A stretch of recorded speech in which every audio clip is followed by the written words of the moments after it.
Bwana Yesu Kristo asifiwe.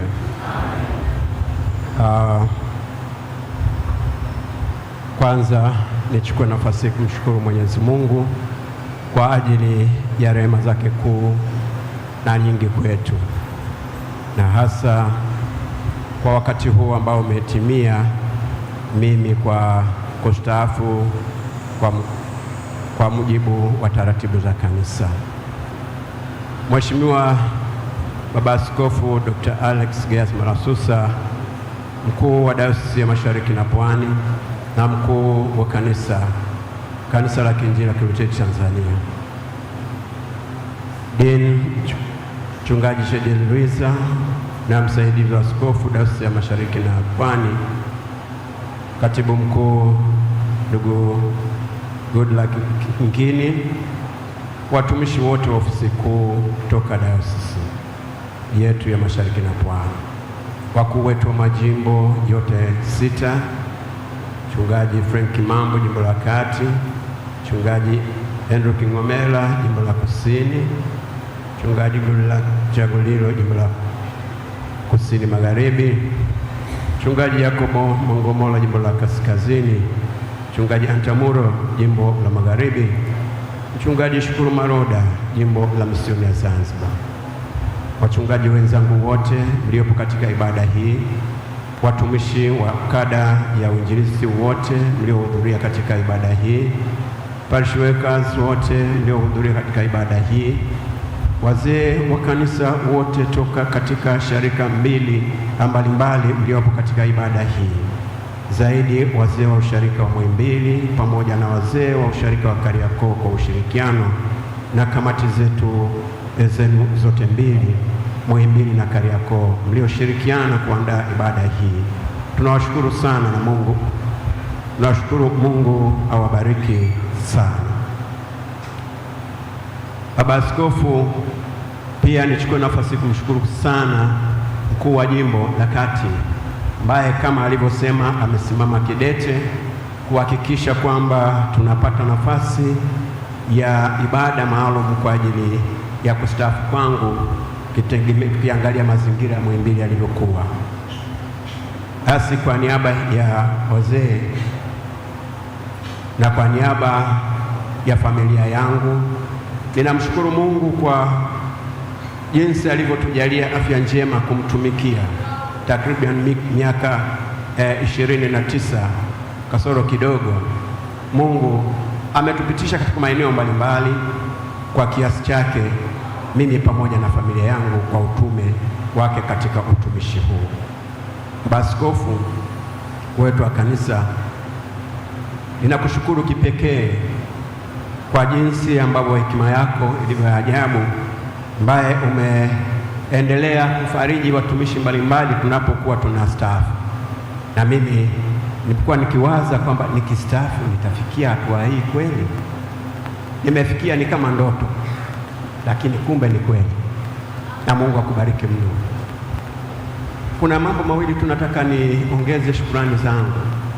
Kwanza kwa Mungu ambaye kama ulivyotangulia kusema kwamba wewe unanifahamu vizuri toka tulipofahamiana pale mlimani, na mimi nakufahamu vizuri maana tulikuwa watumishi wote pale na ulinikuta kama mwinjilisti. Nikushukuru mno pale tulipofahamiana pale. Nakumbuka neno moja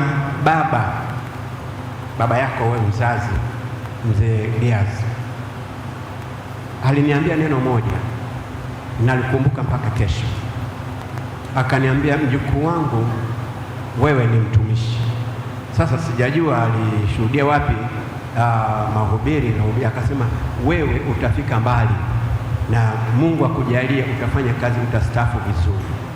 Na leo yametimia hayo maneno. Kwa hiyo hekima yako nimejaribu kuifikiria na hekima ya baba mzee ambaye ametangulia mbele za haki na Mungu amrehemu. Kweli hiyo hekima umeiendeleza kwa watumishi wako ambao sisi watumishi wako unaendelea kutufariji. Nikushukuru sana, na zaidi ya yote niwashukuru washarika wote wa Kariakoo. Tangu kukoma utumishi wangu tarehe 30 mwezi wa 4 mwaka 2025, lakini nichukue nafasi zaidi kumshukuru mchungaji kiongozi wa usharika huu Joash Aira. Naomba usimame. Huyo si kwa ushabiki wala nini, huyo ni mtumishi, sio kwa ushabiki wala sio kwa kupamba, huyo ni mtumishi. Ninasema hivyo baba askofu na baba dini pamoja na mkuu wa jimbo. Mkuu wa jimbo uliposema ninatunzwa hapa, ni kweli sikupata shida, lakini nilipokoma kuhudumu pale Muhimbili tarehe 30 na uliponikabidhi kwamba ibada itafanyikia hapa, huyo alinikamata akaniambia, sasa wewe mpaka ile siku tutakapohitimisha ibada yako, wewe nitakutumia hapa. Kwa hiyo nimeendelea kutumika kana kwamba sijastaafu muda wote huu, na huyo amekuwa akimtumia apendavyo, na mimi nilikuwa huru. Sio siri wala sio kupamba, hiyo ni kweli. Unajua, mtu mpe sifa akiwa hai. Amen.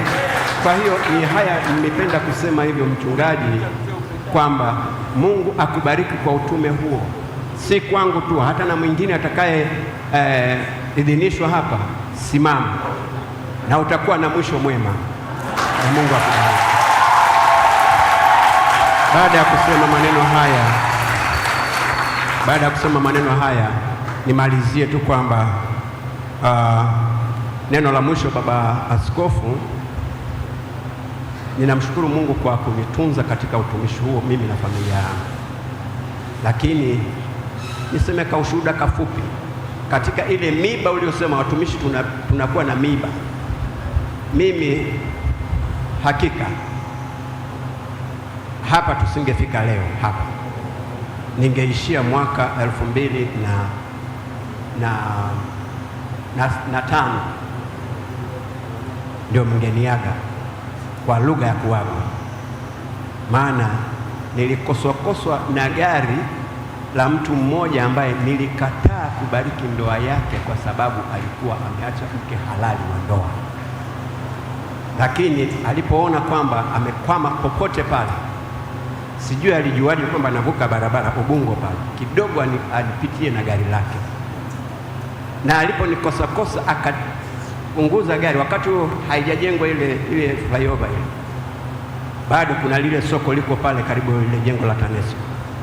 Kwa hiyo navuka hivi, gari litoka Mwenge, sijui kutoka wapi, alinikosa yule mtu, na baadaye akaenda mbele, akasimama, akafungua dirisha lake, ananiambia, una bahati wewe, ningekumaliza leo, unajifanya unajua kutunza maadili. Nikamwambia, baada ya kukumbuka kwamba ni yule mtu niliyokataa, nikasema, Mungu asante, kumbe ulisema kwamba nitakulinda katika magumu na mema. Hapo nilisikia ulipo Mungu.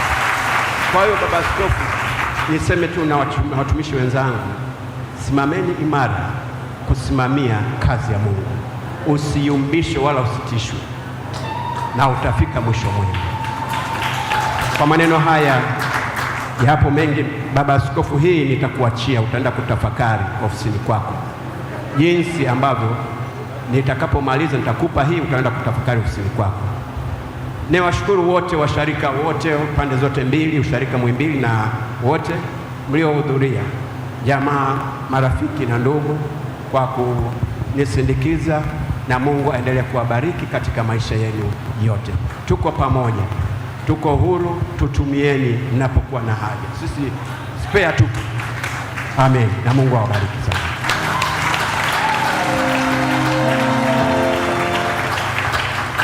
Asante sana, tunakushukuru mchungaji.